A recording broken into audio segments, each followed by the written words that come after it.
네, 안녕하세요.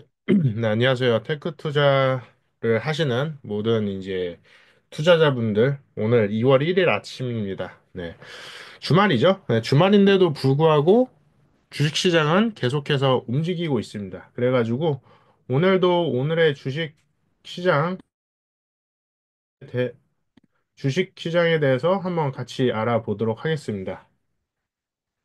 그래서 엔비디아부터 먼저 보도록 해보면 뭐 사실 엔비디아뿐만 아니라 딥시크 이슈만 계속 나오고 있어요. 근데 여기에서 오늘 좀 중요한 말씀을 미리 드리도록 할 텐데 사실 중요한 건 딥시크 자체보다도 딥시크가로 인해서 파생되는 것들, 파생되는 이런 원인들이 왜 파생될까를 생각을 해봐야 되는 거예요. 그리고 딥시크가 전부가 아니다라는 걸 생각을 해볼 수 있어요. 왜 그러냐? 일단 그 원인부터 말씀드리면 사실 딥시크가 갖고 있는 거는 소프트웨어예요, 소프트웨어. 그리고 딥시크와 함께하는 건 소프트웨어와 하드웨어죠. 근데 그 하드웨어는 딥시크가 갖고 있는 게 아니죠. 그 하드웨어의 원천은 엔비디아가 갖고 있는 거죠. 그렇기 때문에 최근에 딥시크로 인해서 엔비디아가 계속해서 어떻게 보면 주가가 떨어지고 있다. 뭐, 그 다음에 주가가 생각보다 덜 오르고 있다. 그렇게 생각할 수 있는데, 사실 저는 그 부분은 걱정할 필요 없다라고 생각을 해요. 그래서 지금 보시다시피, 뭐, 로이터 통신 이런 기사들도 보면은 엔비디아를 비롯해서 다른 미국 메가 빅테크 전체적으로 주가 하락을 한다라고 하고 있는데, 그 주가 하락이 어떻게 보면 저 같은 경우에는 딥시크로 인해서, 그러니까 결국엔 이 저비용 AI 모델, 근데 이게 만약에 미국에서 나온 저비용 AI 모델이었으면 사실 큰 문제, 그러니까 주가가 떨어지지도 않았을 거예요. 왜냐하면 미국의 저비용 AI 모델이 한두 개가 아니잖아요.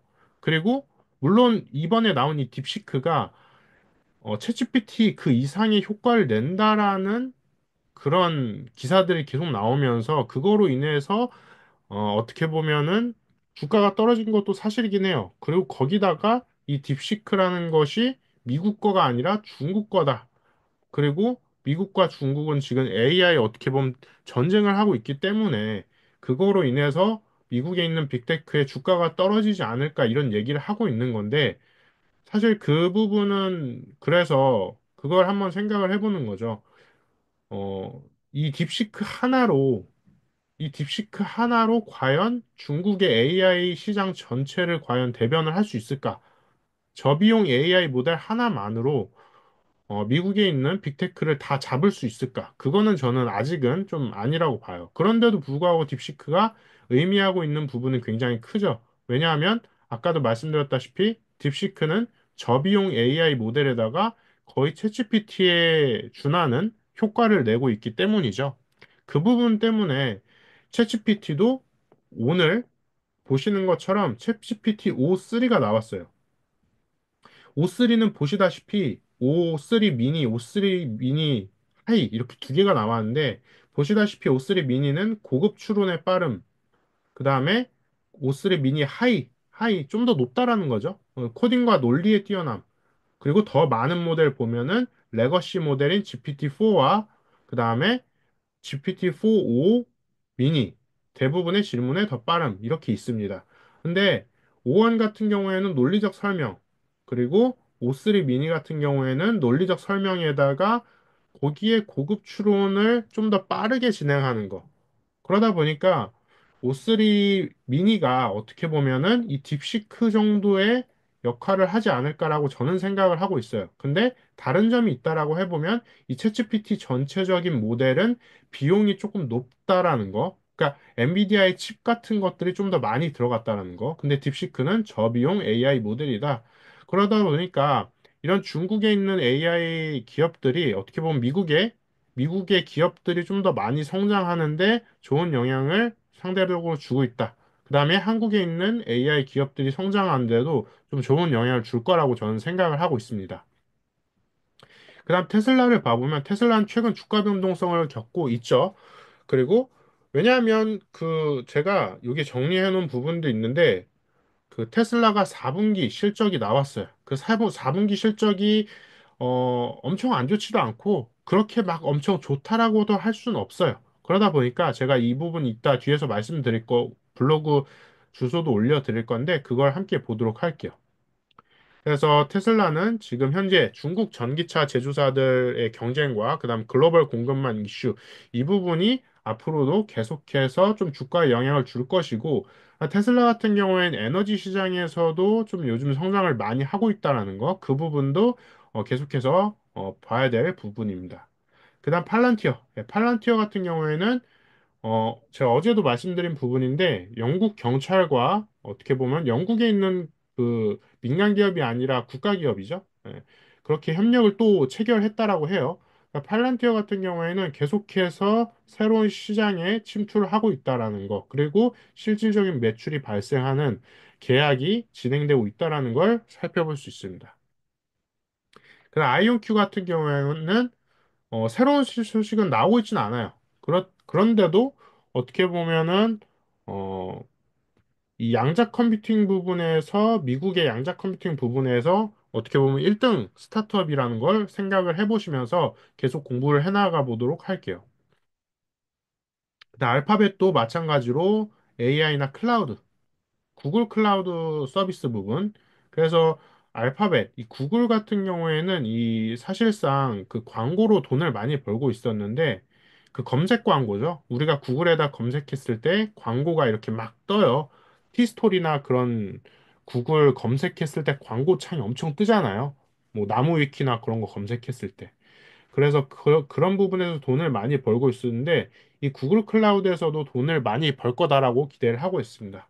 그다음 아마존 같은 경우가 저는 굉장히 기대하는 회사 중에 하나인데 아마존은 사실 이미 많이 발전한 빅테크예요. 그런데도 불구하고 아마존은 정말 많은 공장을 갖고 있고 거기다 추가적으로 자체 AI 칩에다가 엔비디아 의존도까지 줄이고 있고 그다음 클라우드 서비스까지 세계 1위예요.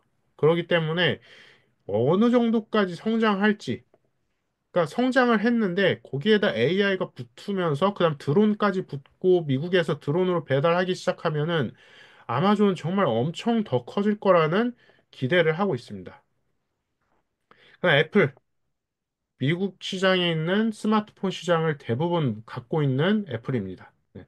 애플은 그래서 하드웨어와 소프트웨어가 어떻게 보면 골고루 잘 섞여진 대표적인 기업 중에 하나죠. 그래서 근데 한 가지 아쉬운 점은 제품 혁신과 성능 향상 이 부분에 대해서 조금 주춤하고 있는데 이 부분에 대해서 계속해서 살펴볼 필요가 있을 것 같아요. 그다음 브로드컴 같은 경우에는 이 엔비디아와 마찬가지로 근데 AI 칩 시장에서 다른 빅테크와 협력을 좀 많이 하고 있다라는 거. 그다음 자체 칩 개발을 많이 하고 있다라고 해요. 그래서 브로드콤과는 엔비디아와는 약간 다른 방식의 기술 개발을 진행을 하고 있다. 그다음 미국 주식시장을 봐보면 고용시장하고 연방 페드 여기에 금리 정책이 영향을 많이 미칠 거라고 생각합니다.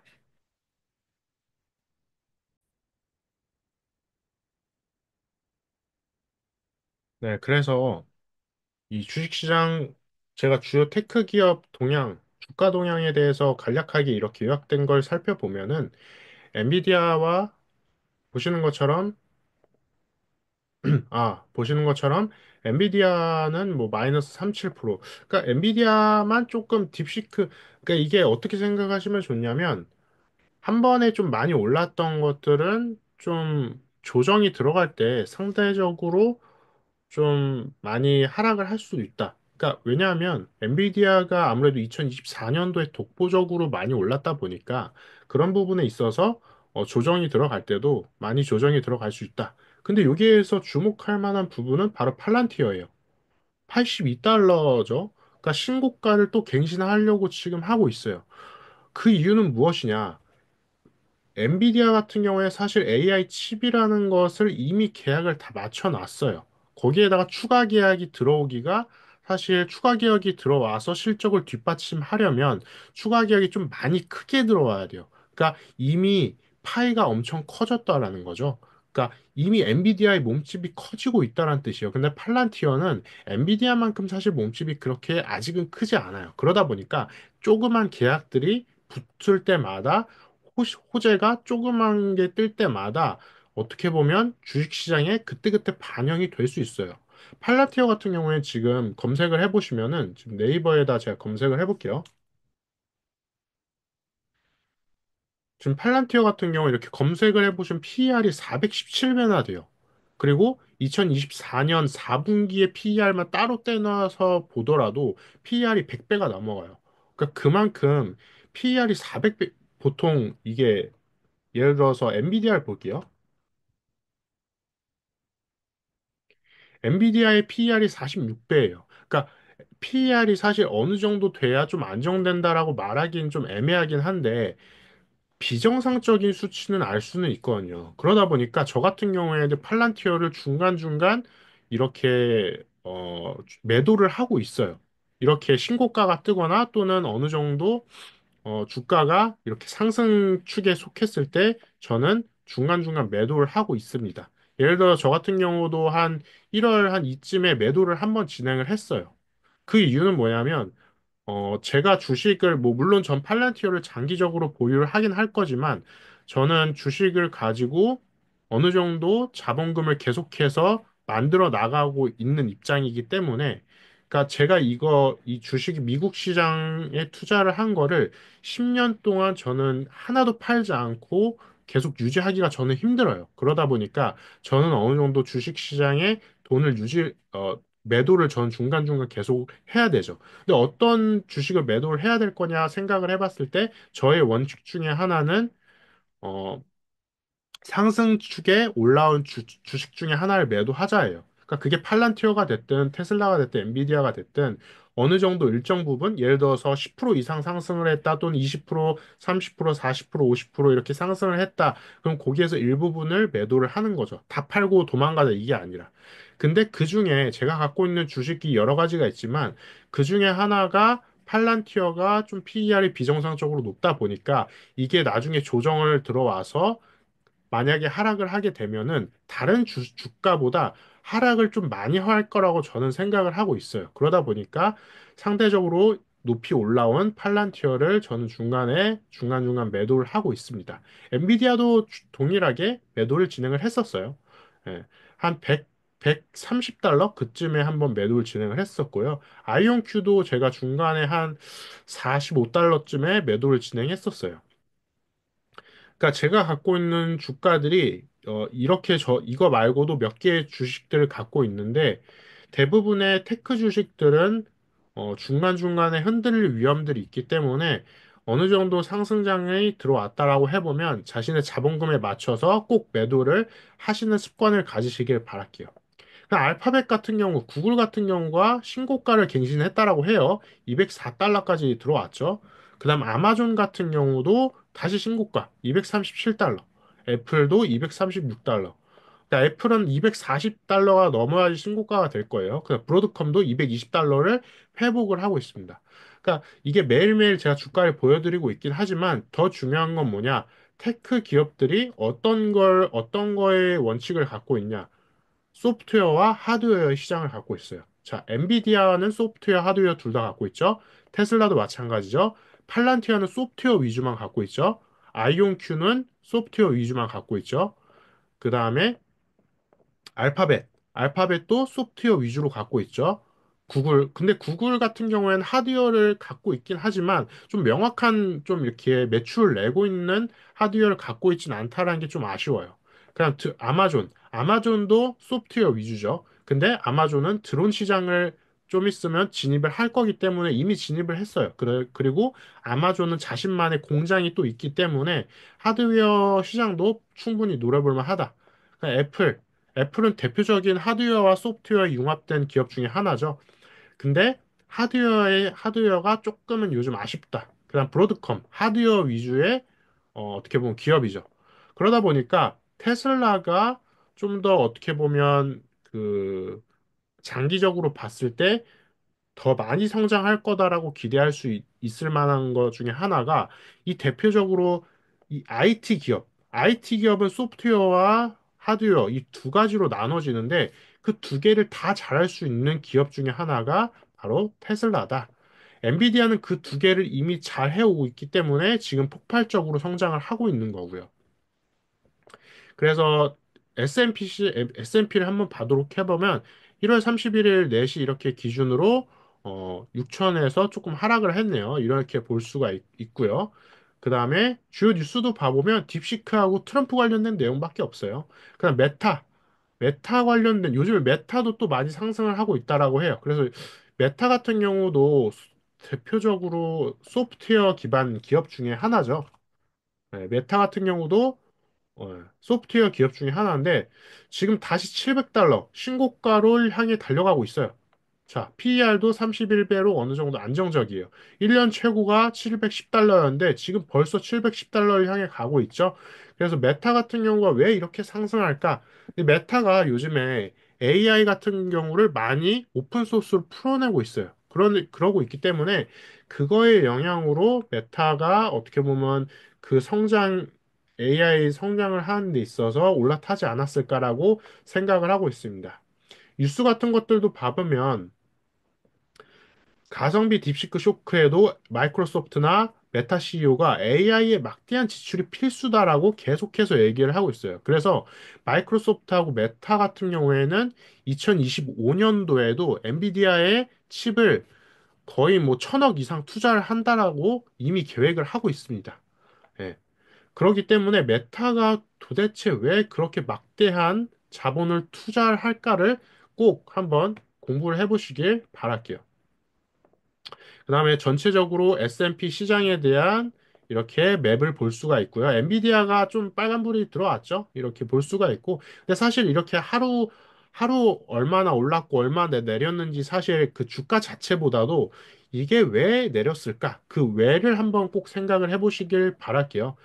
그거에 대해서는 아까 제가 이렇게 뉴스를 보는 것도 있고 쉽게 보는 건 그냥 구글에다가 이렇게 스톡 뉴스라고 검색을 해보시고 뉴스를 클릭을 해보시면은 전체적으로 해외에서 지금 발생하고 있는 미국에서 발생하고 있는 뉴스들을 볼 수가 있어요. 그래서 이런 것들을 한번 클릭하셔서 한번 꼭 보시길 바랄게요. 뭐 예를 들어서 이거 야후 파이낸스를 봐도록 해보면 여기에서 뭐 다우나 S&P 500, 낙스닥 그 다음에 이거에 대해서 좀 이제 나온 부분이 있고 이런 것들이 좀 보시기 복잡하다. 저 같은 경우 이렇게 블로그에다 정리를 해놓고 있는데 아까 말씀드렸던 테슬라의 4분기 실적 분석도 제가 이렇게 분석을 정리를 해놨습니다.